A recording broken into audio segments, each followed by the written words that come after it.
नमस्कार साथियों, सीईसी गुरुकुल व्याख्यान माला में आपका हार्दिक अभिनंदन। गणतंत्र दिवस की पूर्व वेला पर आज आप सबको, हम सबको गणतंत्र दिवस की हार्दिक शुभकामनाएं। आज हमारी चर्चा गणतंत्र दिवस विशेष रहेगी। गणतंत्र क्या है, स्वतंत्र क्या है, गणतंत्र और स्वतंत्र में क्या अंतर है, किस तरह से हमारे देशभक्तों ने देश के लिए कुर्बानियाँ दी, असंख्य लोगों ने, और तब जाकर के हमें ये स्वतंत्रता प्राप्त हुई। और इस स्वतंत्रता को प्राप्त करने में हमारे साहित्यकारों का क्या योगदान रहा, इस विषय पर आज की चर्चा केंद्रित रहेगी। आप सब जानते हैं कि हमारा देश ब्रिटिश शासक की गुलामी से 15 अगस्त 1947 को स्वतंत्र हुआ, आज़ाद हुआ,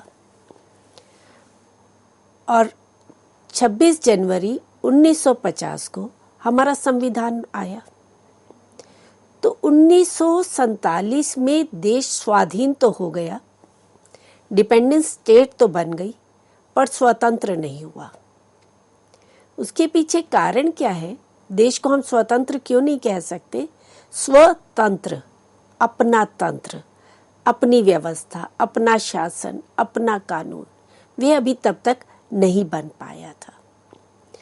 अंग्रेज ब्रिटिश शासक चले गए थे, उनसे आज़ाद हो गए थे 15 अगस्त को, पर 15 अगस्त 1947 से लेकर 1950 तक का जो समय है, उस समय में गवर्नर जनरल के रूप में लॉर्ड माउंटबेटन थे, क्योंकि तब तक हमारा अभी संविधान नहीं बना था।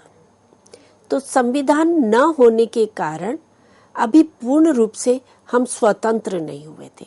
स्वतंत्र, अपना तंत्र, अपनी शासन व्यवस्था, अपना संविधान नहीं आया था। भले ही हम 1947 को आज़ाद हो गए थे। अब संविधान बनने में समय लगता है, और इसके लिए भी समय लगा। एक संविधान सभा बनाई गई, बाबा भीमराव अंबेडकर जिसके अध्यक्ष थे, उनके नेतृत्व में 284 लोगों की सभा बनी, और उन्होंने दिन रात मेहनत करके और कितने ही देशों के संविधान को देखते हुए अपना एक संविधान का प्रारूप तैयार किया, और उस स्वरूप को वो पूरा तैयार होकर के 26 नवंबर 1949 तक तैयार हो गया था, और वे सौंप दिया था, पर लागू नहीं किया गया। क्यों नहीं लागू किया गया? उसके पीछे भी कारण है कि हम 26 जनवरी 1950 की प्रतीक्षा ही क्यों की गई। 26 जनवरी 1950 एक ऐतिहासिक दिन है, 26 जनवरी विशेष रूप से, क्योंकि भारत जब ब्रिटिश शासक के गुलाम था, तो उसकी आज़ादी के लिए नेशनल कांग्रेस की स्थापना हुई थी, और उनका अधिवेशन, उनका अधिवेशन लाहौर में रावी के तट पर हुआ, और उस अधिवेशन में पूर्ण स्वराज्य की मांग रखी गई पहली बार। उससे पहले डिपेंडेंसी स्टेट की बात तो करते थे, पूर्ण स्वराज्य की बात नहीं करते थे। और ये पूर्ण स्वराज्य की बात भी उस समय के नेताओं के मन में, राजनेताओं के मन में क्यों आई?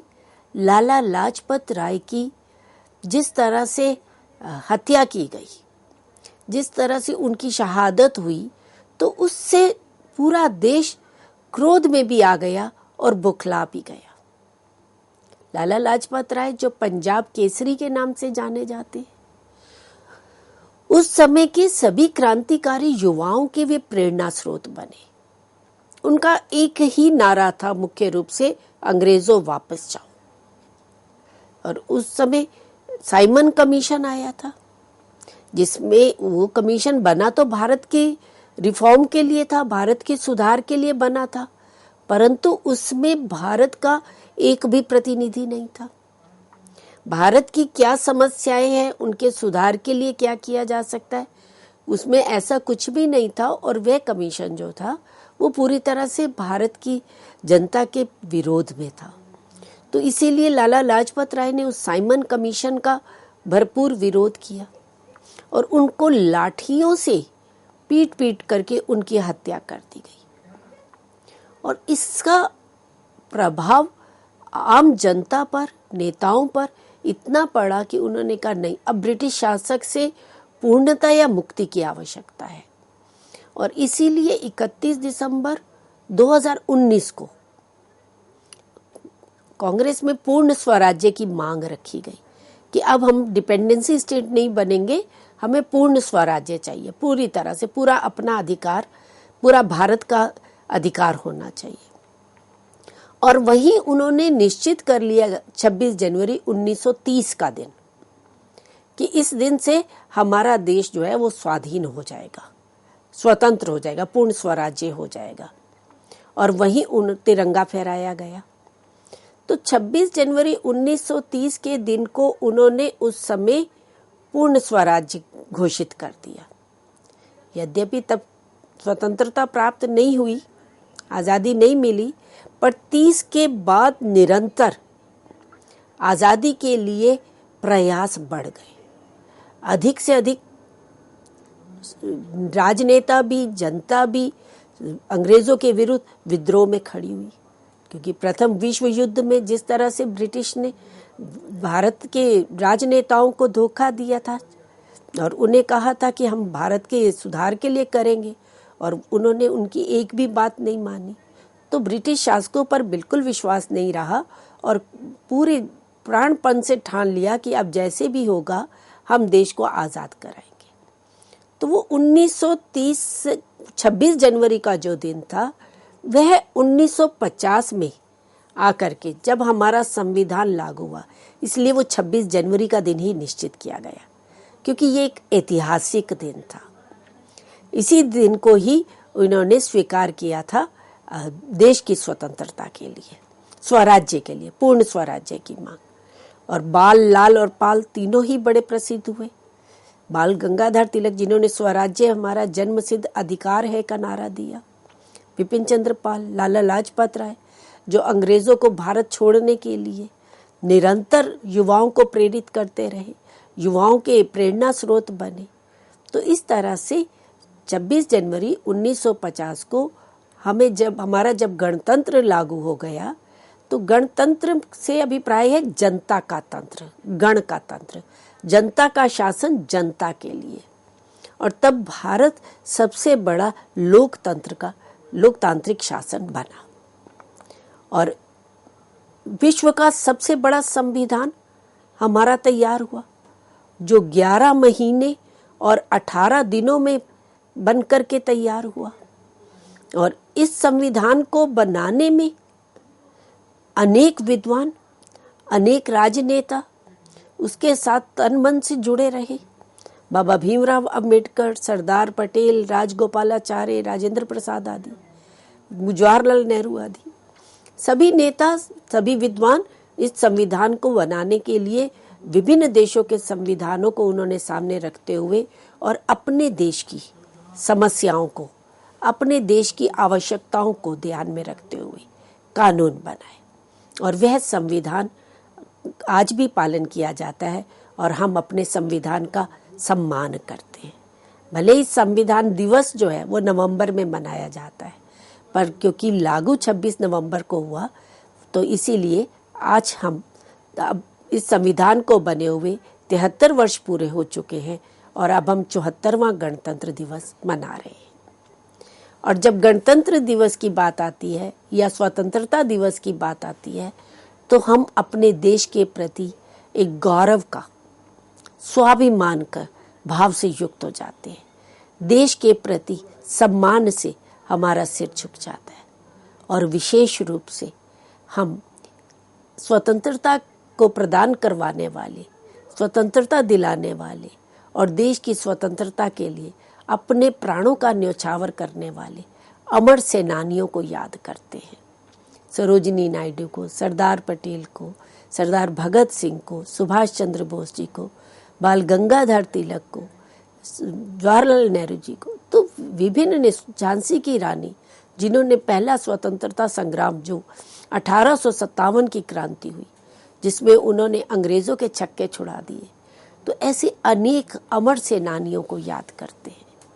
कुछ सेनानी तो ऐसे हैं जिनका नाम इतिहास में दर्ज है, पर असंख्य अनेक ऐसे अमर सेनानी हुए, महिलाओं में भी और पुरुषों में भी, जिनका नाम इतिहास में दर्ज नहीं किया गया, परंतु जिनका बलिदान इस स्वतंत्रता के क्षेत्र में बहुत ही महत्वपूर्ण रहा। और यही कारण है कि गणतंत्र दिवस के दिन, इस दिन प्रधानमंत्री स्वयं इंडिया गेट पर अमर जवान ज्योति पर जाकर के उन अमर सेनानियों के लिए श्रद्धा सुमन अर्पित करते हैं। और वहाँ ये ज्योति निरंतर प्रज्वलित रहती है, जो देशवासियों के मन में एक अद्भुत साहस का झरना बहाती है, साहस प्रस्तुत करती है और प्रेरणा देती है, राष्ट्र के चरित्र निर्माण के लिए प्रेरणा प्रदान करती है। तो आज का दिन हम याद करेंगे उन अमर सेनानियों के जो बलिदान हुए, उनकी जो शहादत हुई। और जब हमें 15 अगस्त को 1947 को स्वतंत्रता प्राप्त हुई, तो उस समय गीतकारों ने अनेक गीत गाए। कवि प्रदीप का गीत, ए मेरे वतन के लोगों जरा आंख में भर लो पानी, जो शहीद हुए हैं उनकी याद करो कुर्बानी, इतनी मधुर आवाज में गाया कि उस गीत को सुनकर के उस समय सब भाव युक्त हो गए और भाव प्रवणता में आकर आंसू बहाने लगे। आज भी जो पुरानी पीढ़ी के लोग हैं, जो दादा नाना हमारे थे, वे उस गीत को रेडियो में भी सुनते थे तो उनकी आंखों से अश्रुधारा बह निकलती थी। तो इस तरह से अनेक यातनाएं सहन करके हमारे पूर्वजों ने, हमारे अमर सेनानियों ने वीर स्वतंत्रता को प्राप्त किया है। तो उन अमर सेनानियों के लिए, उन नवयुवकों के लिए, युवतियों के लिए, उन स्वतंत्रता के सेनानियों के लिए हम नमन करते हैं। और इसमें हमारे साहित्यकारों की भी विशेष भूमिका रही। नेता, क्रांतिकारी, युवक युवतियां जहां एक और स्वतंत्रता आंदोलन में भाग ले रहे थे, अंग्रेजों के विरुद्ध जलसे कर रहे थे, जेलों में जा रहे थे, वहीं हमारे साहित्यकार भी किसी भी सीमा तक कम नहीं रहे, वे पीछे नहीं रहे। राष्ट्रीय संचेतना को जागृत करने में, देशवासियों के मन में राष्ट्र के प्रति गौरव का, सम्मान का, स्वाभिमान का भाव जागृत करने में इन कवियों का, इन साहित्यकारों का भी विशेष योगदान रहा। जब देश स्वतंत्र हुआ तो उस स्वतंत्रता पर शमशेर बहादुर सिंह ने भारत की आरती नाम से कविता लिखी। भारत की आरती, देश देश की स्वतंत्रता देवी, आज अमित प्रेम से उतरती, जन का विश्वास ही हिमालय है, भारत का जन मन ही गंगा है, हिंद महासागर लोकाशय है, यही शक्ति सत्य को संवारती। तो भारत की आरती, तो हिमालय जो है वो जनता के विश्वास का प्रतीक है।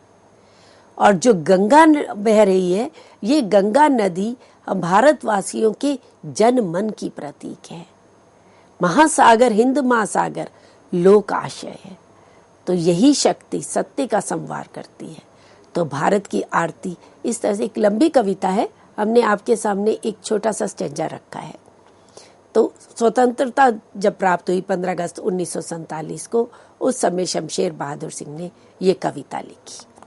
और इसी तरह से स्वतंत्रता के लिए आह्वान करने के लिए, क्योंकि आज़ादी ऐसे तो प्राप्त नहीं हुई, आज़ादी के लिए करोड़ों लाखों लोगों ने बलिदान दिए, और उनके बलिदान के लिए प्रेरणा कहाँ से प्राप्त हुई?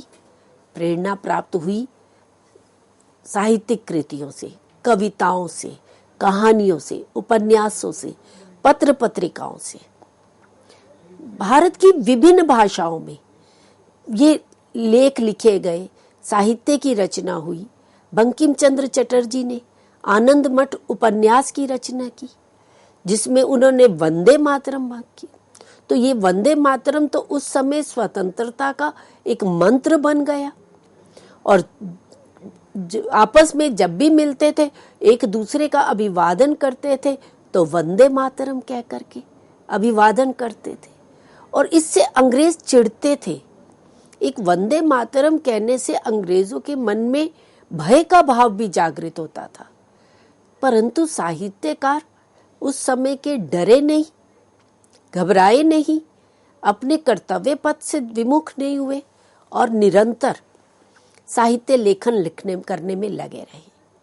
और देशवासियों के मन में देश प्रेम की भावना जगाना उनका मुख्य कर्तव्य था। जब तक हमारे मन में अपने देश के प्रति अभिमान का भाव, गौरव का भाव, सम्मान का भाव जागृत नहीं होता, तब तक हम देश के प्रति अपने कर्तव्य को नहीं समझ पाते।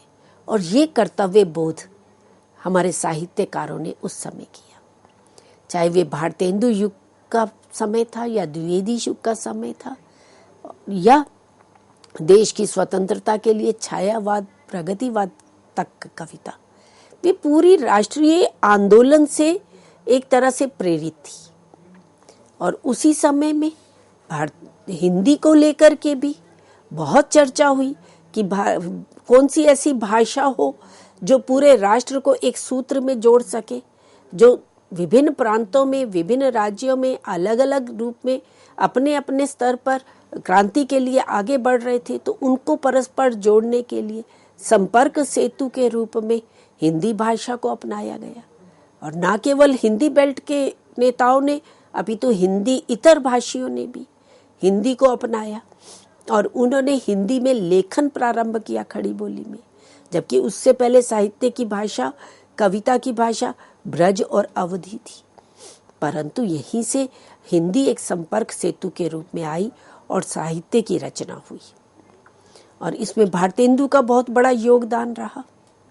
भारतेंदु युग मंडल के अन्य कवियों का, अंबिका दत्त व्यास का, राधा कृष्ण गोस्वामी का, प्रेमघन का, तो बद्री नारायण चौधरी प्रेमघन का, इन कवियों का बहुत बड़ा योगदान रहा, जिन्होंने साहित्य की रचना करके समाज में एक प्रेरणा उपस्थित की।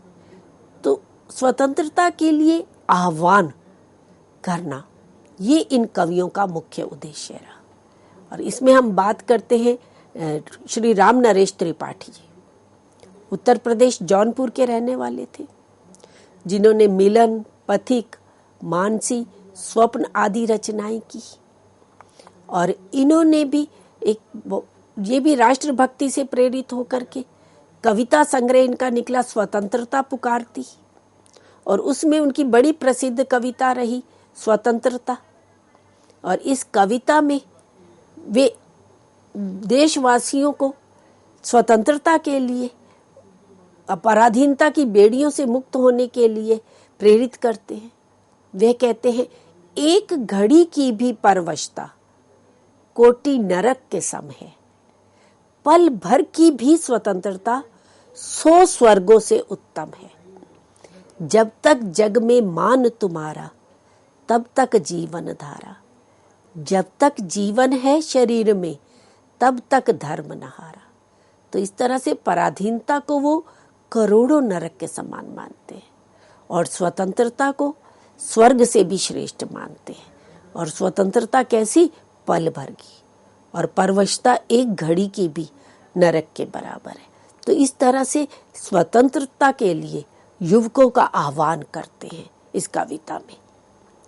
और साथ ही देखिए, जब हमारा देश स्वतंत्र हुआ, जब हमारा संविधान बना, तो संविधान में जो देश के लिए, जनता के लिए मौलिक अधिकार बनाए गए, कर्तव्य बनाए गए, डूज और डोंट्स की बात की गई, तो वहाँ समानता, विचारों की स्वतंत्रता, सबको समान अवसर मिले, सबको बराबर अवसर मिले, बिना किसी जाति भेद के, वर्ग भेद के, सबको समान अवसर प्राप्त हो।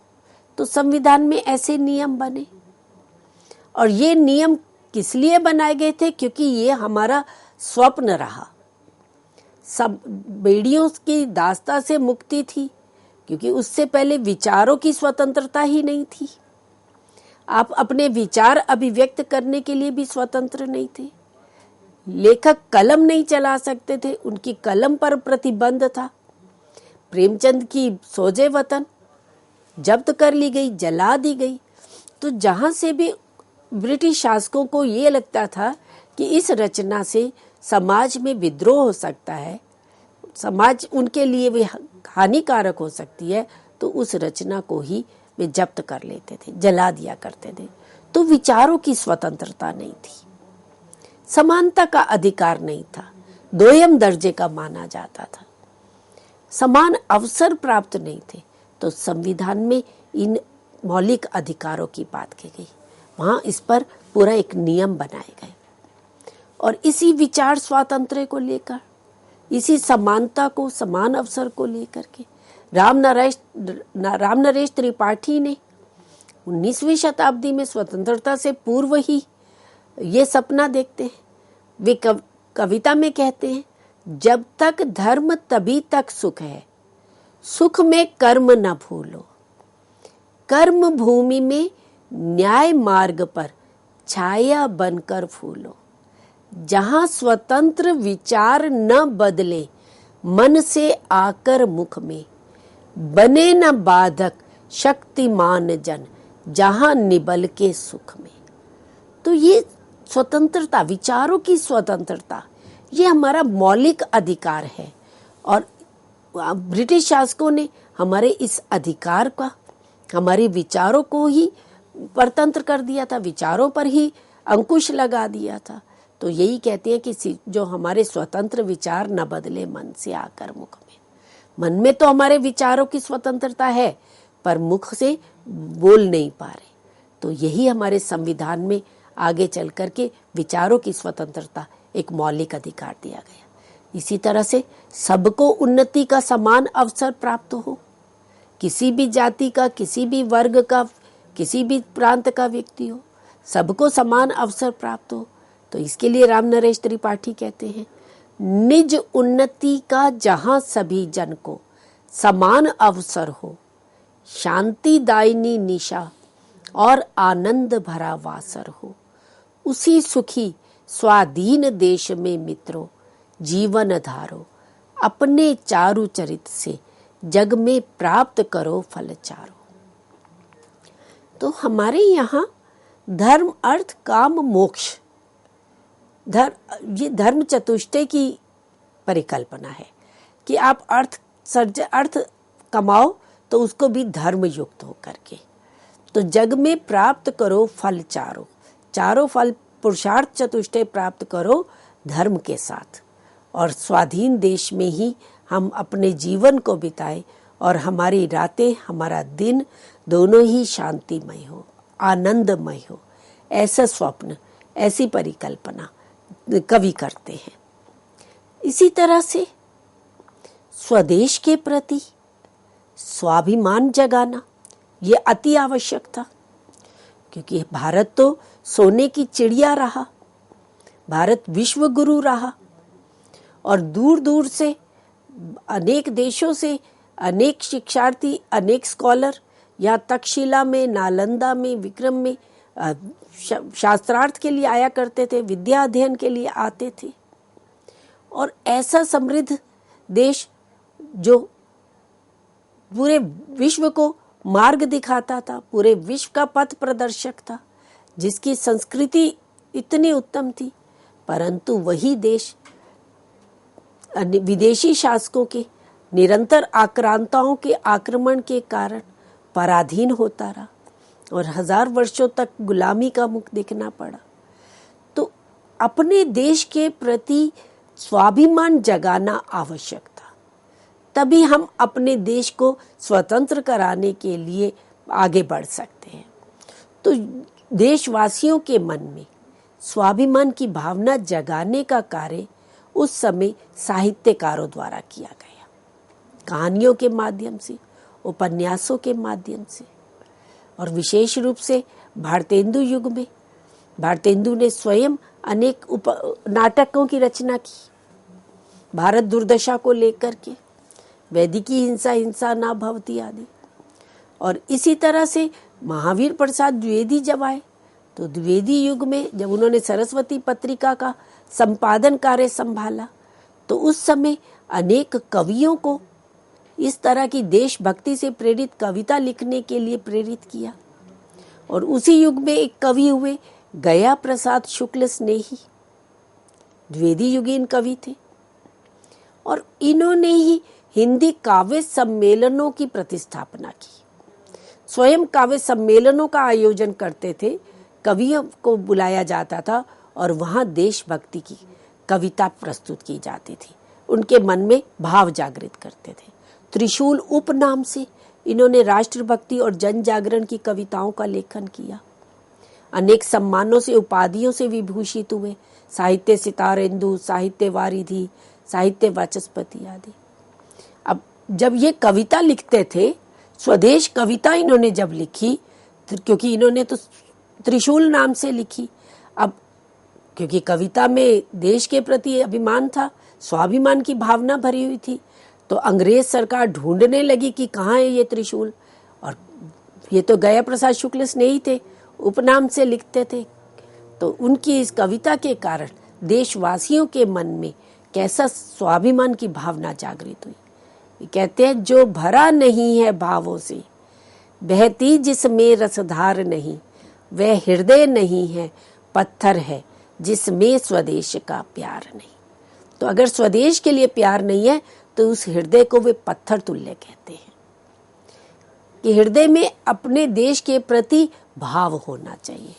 तो स्वदेश के प्रति अनुराग, इसी तरह से राधाचरण गोस्वामी भी अपनी कविता हमारो उत्तम भारत देश में करते हैं। प्रेमघन कहते हैं धन्य भूमि भारत, सब रत्नन की उपजावनी। वे कहते हैं जय जय भारत भूमि भवानी, जाकी सुयश पताका जग के दसों दिशी फहरानी। कि इनके यश की पताका तो दसों दिशाओं में फहरा रहे हैं। तो ऐसी भारत भूमि के प्रति अनुराग का भाव प्रकट करते हैं। ऐसे ही हमारे देश प्रेम की भावना को लेकर के कवि हुए मैथिली शरण गुप्त, जो राष्ट्र कवि कहे गए, जिन्होंने भारत भारती की रचना की। और भारत भारती तो उस समय लोगों ने, युवकों ने कंठस्थ कर ली पूरी, और प्रभात फेरी में वो गाई जाती थी। द्वापर खंड काव्य की रचना की, जिसमें वो कहते एक एक सौ अन्यायी कंसों को ललकारो, अपनी पुण्य भूमि के ऊपर धन जीवन सब वारो। कि ये जो अन्यायी कंस आ गए हैं, इनके ऊपर एक एक सौ अन्यायी कंसों को मारे, कि एक व्यक्ति 100 अन्यायियों को मारने की हिम्मत रखे और अपनी इस पुण्य भूमि की रक्षा के लिए अपना धन जीवन सब कुछ न्योछावर कर दो।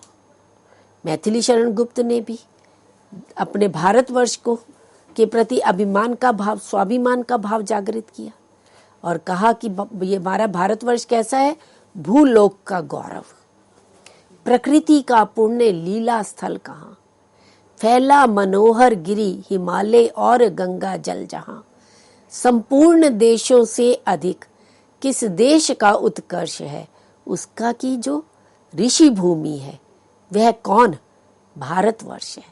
तो इस तरह से भारतवर्ष की भौगोलिकता का, उसकी प्रकृति के सौंदर्य का वर्णन, देशवासियों का वर्णन, ये हमारी धरती कैसी है, ऋषियों की भूमि है। तो इस ऋषि भूमि के प्रति सम्मान का भाव, स्वाभिमान का भाव जगाने का प्रयास मैथिली शरण गुप्त द्वारा किया गया। इस तरह से मित्रों, देश के प्रति प्रेम भाव जागृत करने में हमारे साहित्यकारों का बहुत बड़ा योगदान रहा। अभी आज की चर्चा यहीं समाप्त करते हैं।